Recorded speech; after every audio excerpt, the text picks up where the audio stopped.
Language seems so ordinary, so everyday, that we rarely stop to question its nature. Is it simply a neutral tool that mirrors reality, or does it actively shape the world we live in?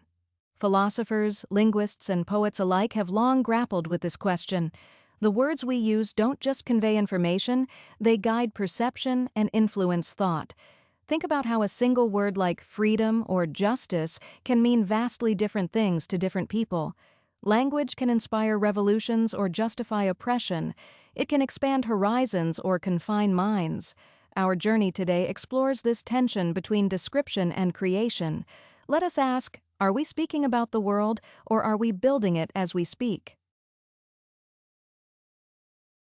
The first perspective is that language describes reality. On this view, words are simply labels attached to things already out there. When we say tree or river, we are pointing to entities that exist independently of us. The philosopher Aristotle saw language as a system of signs representing thought, which in turn represents reality. This gives language a descriptive role, almost like a dictionary cataloging the world. Many scientists work with this assumption. Their job is to uncover reality and then describe it accurately. In this framework, words themselves do not alter the reality they refer to. The label tree doesn't change the tree itself, but as we will see, things are not quite that simple. Even description carries assumptions about what matters enough to be named. The opposing view argues that language is not passive, but generative. Words, in this sense, create categories, meanings, and even realities themselves. Ludwig Wittgenstein famously declared, "The limits of my language mean the limits of my world." Without the word justice, can we truly conceptualize the idea of justice? Similarly, without terms for colors or emotions, our perception narrows. The Sapir-Whorf hypothesis in linguistics takes this further, suggesting that language structures thought itself. Cultures with different words for time, space, or relationships literally experience reality differently. Thus, language is not just a mirror, but a tool that builds frameworks of meaning. To speak is to create. Ludwig Wittgenstein's famous statement has become central to debates about language. He argued that we cannot think or imagine beyond the limits of our language. If you don't have the word for something, can you truly grasp it? Imagine a culture without a word for tomorrow. Their entire conception of time might be radically different from ours. This does not mean they lack experience, but their linguistic framework shapes how they interpret it. Wittgenstein challenges us to see language not as transparent, but as formative. It is not just about communication, but about the architecture of thought. Our vocabularies, in this sense, are our mental maps. Without language, entire territories of thought remain undiscovered. The Sapir-Whorf hypothesis proposes that language influences how we think. Edward Sapir and Benjamin Lee Whorf argued that linguistic categories structure perception. A famous example is color. Some languages divide the spectrum differently, leading speakers to literally see colors in distinct ways. Another case involves spatial awareness. In certain indigenous languages, directions are absolute, north, south, east, west, rather than relative, left, right. Speakers of these languages often navigate with extraordinary accuracy because their worldview encodes space differently. Language doesn't just describe, it shapes attention and perception. This hypothesis remains debated, but experiments continue to reveal how deeply intertwined language and thought can be. In effect, our words may filter the reality we can access. Beyond philosophy, language is deeply tied to power. Leaders and institutions have always understood that controlling language means controlling thought. George Orwell dramatized this idea in 1984, where the invention of newspeak removed words like freedom or rebellion, effectively making such thoughts unthinkable. Propaganda thrives on strategic wording. Calling a war a peacekeeping mission shapes how citizens perceive it. Language can conceal, manipulate, or distort reality, but it can also empower, inspire, and free people. Consider how civil rights movements used language like equality and justice to challenge entrenched power structures. The words themselves galvanized action and shaped cultural identity. This dual nature makes language not just a neutral medium, but an active battlefield. To understand power, we must understand how words wield influence. Language is also central to identity. The words we use to describe ourselves frame who we believe we are. Think of how labels like introvert, immigrant, or artist carry both personal and social meaning. Our names, titles, and pronouns all communicate facets of selfhood. Psychologists note that self-talk, the words we repeat to ourselves, significantly influences confidence and behavior. Cultures define roles, responsibilities, and relationships through words, shaping how individuals see themselves. Language also allows identity to be negotiated, challenged, and transformed. Choosing new words to describe oneself can be an act of empowerment or rebellion. Without language, identity loses its sharpness. In speaking, we not only communicate but also construct who we are. Language and culture are inseparable. Each language encodes the values, traditions, and worldview of its community. For example, the Japanese concept of wabi-sabi expresses beauty in imperfection, an idea without a direct English equivalent. Similarly, German offers Schadenfreude, the pleasure in another's misfortune, which captures a subtle human experience English lacks. These words reflect cultural priorities and sensitivities. Anthropologists often find that learning a new language means stepping into a new way of seeing reality. Storytelling traditions, proverbs, and idioms preserve cultural memory across generations. Lose a language, and much of a culture's unique worldview disappears with it. Thus, language is more than words. It is the living archive of human diversity.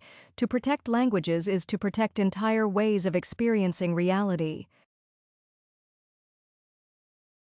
Science relies heavily on language for clarity and precision. Definitions, classifications, and formulas all depend on agreed-upon terms. But history shows that scientific progress often required new language. For example, before Newton introduced terms like gravity and inertia, people could not conceptualize these forces clearly. Later, Einstein reshaped physics with words like relativity and space-time, which opened entirely new ways of thinking. At the same time, scientific metaphors can both illuminate and mislead. Calling the brain a computer helps explain certain processes but may obscure its unique complexity. Words not only describe discoveries, but also frame how research questions are asked in the first place. If you cannot name a phenomenon, it becomes harder to investigate it. Thus, language is not just a tool of science, it is one of its engines. One of the greatest challenges of language is ambiguity. Words rarely have fixed meanings across all contexts. The word bank, for instance, can refer to a riverbank, a financial institution, or even a move in aviation. Poets exploit this ambiguity to expand meaning, while lawyers try to minimize it through precise definitions. Over time, meanings shift. The word girl once meant any young person, regardless of gender. Slang, too, evolves rapidly, creating generational divides in understanding. Miscommunication often arises because we assume our meanings are shared when they may not be.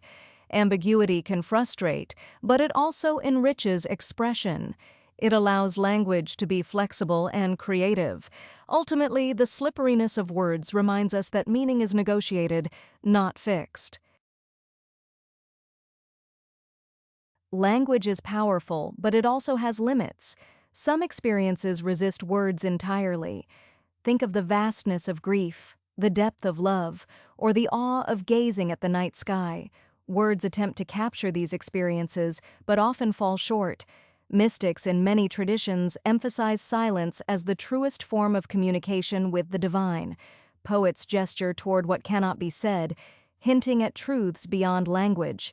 Silence can also be a protest, a refusal to accept the terms of discourse imposed by others. In personal relationships, silence often communicates more than words could.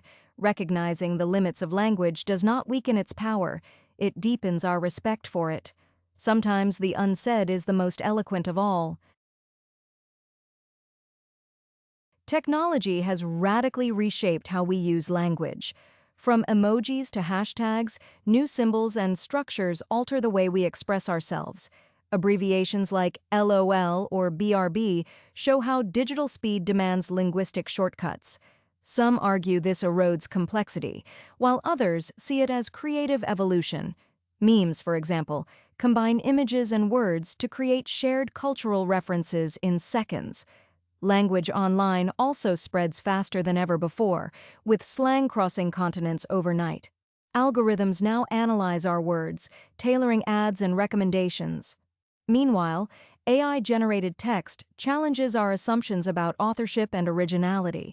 As language adapts to new tools, our very understanding of communication evolves. The digital age reminds us that language is not static, but always in motion. If language does more than describe, then philosophy faces a troubling question. Do we ever encounter reality itself, or do we only ever experience the world through words? Constructivist thinkers argue that what we call reality is already filtered through linguistic frameworks. Even scientific truths rely on shared linguistic systems. Others push back, suggesting there is a reality independent of words. Language merely points to it. This debate has profound consequences. If reality is mediated through language, then changing language literally changes what is real to us.